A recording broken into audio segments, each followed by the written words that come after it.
बिहार में इलेक्ट्रिक वाहनों को बढ़ावा देने के लिए सम्राट चौधरी पूरे बिहार में जितने भी जगहों पर ढाबे हैं, जितने भी जगहों पर होटल है, पेट्रोल पंप है, उन सभी जगहों पर ईवी चार्जिंग स्टेशन लगाने जा रहे हैं, जिसकी वजह से कोई भी व्यक्ति आसानी से अपना इलेक्ट्रिक वाहन चार्ज कर पाएगा।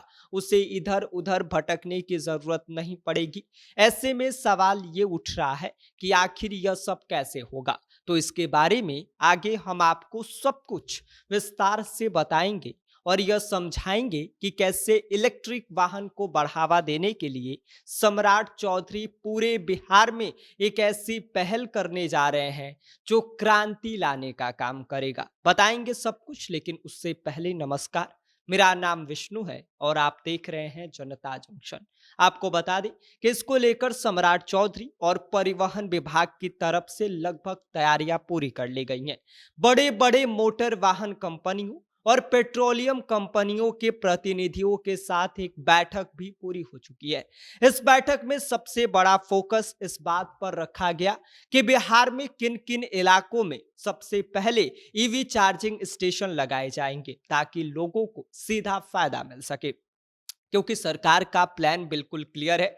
राष्ट्रीय राजमार्ग हो या फिर राज्य राजमार्ग हो या फिर दूरी जो है लंबी दूरी करने वाले रूट हो, जहां जहां पर ढाबे हैं, होटल है, पेट्रोल पंप मौजूद है, वहां पर ईवी चार्जिंग स्टेशन लगाने की तैयारी की जा रही है। यानी कि आने वाले समय में अगर आप पटना से पूर्णिया, गया से मुजफ्फरपुर या भागलपुर से दरभंगा तक का सफर कर रहे होंगे तो रास्ते में गाड़ी की बैटरी खत्म होने का डर जो है वो लगभग खत्म हो जाएगा। सोचिए कि पहले क्या था।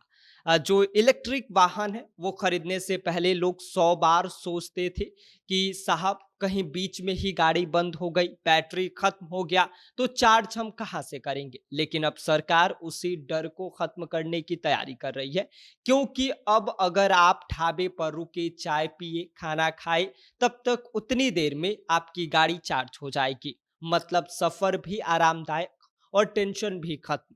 इसको लेकर सबसे मजेदार बात यह है कि इससे सिर्फ वाहन चालक को ही फायदा नहीं मिलेगा, बल्कि ढाबा और होटल मालिकों की कमाई भी बढ़ सकती है।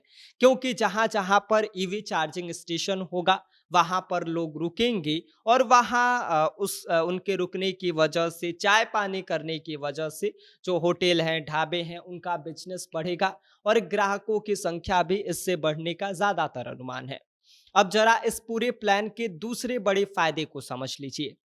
बिहार में जहां लगातार प्रदूषण बढ़ रहा है, पेट्रोल और डीजल की कीमत जो है वो आसमान छू रही है, लोगों की जेबों पर इसका असर दिखाई दे रहा है। ऐसे में इलेक्ट्रिक वाहनों का बढ़ावा देना सिर्फ सुविधा नहीं बल्कि भविष्य की जरूरत जो है वो अब बनता हुआ दिखाई दे रहा है, जिसको लेकर सरकार पूरी तरीके से सजग हो गई है और बिहार के कई जगहों पर ईवी चार्जिंग स्टेशन बनाने की तैयारी है। क्योंकि सरकार का यह मानना है कि अगर चार्जिंग स्टेशन आसानी से उपलब्ध होंगे तो लोग तेजी से इलेक्ट्रिक वाहन की तरफ शिफ्ट करेंगे। इससे प्रदूषण कम होगा, पेट्रोल डीजल पर जो है वो लोगों की निर्भरता घटेगी। इसके अलावा लोगों का जो है वो पैसा भी बचेगा। सरकार इस पूरे प्रोजेक्ट को लेकर प्राइवेट कंपनियों का भी सहयोग लेने की तैयारी में है। प्राइवेट कंपनियों को जोड़ने का काम किया जा रहा है ताकि सरकार और निजी कंपनियां मिलकर बिहार में एक बड़ा ईवी नेटवर्क तैयार कर सके। और अगर ये प्लान सही तरीके से लागू हो गया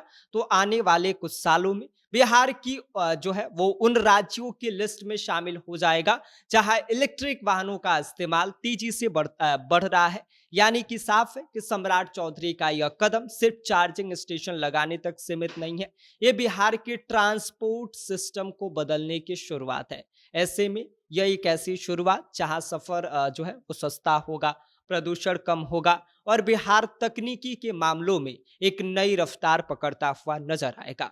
बाकी सम्राट चौधरी के इस पहल को लेकर क्या सोचते हैं, इस पर आपकी क्या कुछ प्रतिक्रिया है, अपनी राय हमें कमेंट कर दीजिए। आप देख रहे हैं जनता जंक्शन। मेरा नाम विष्णु है।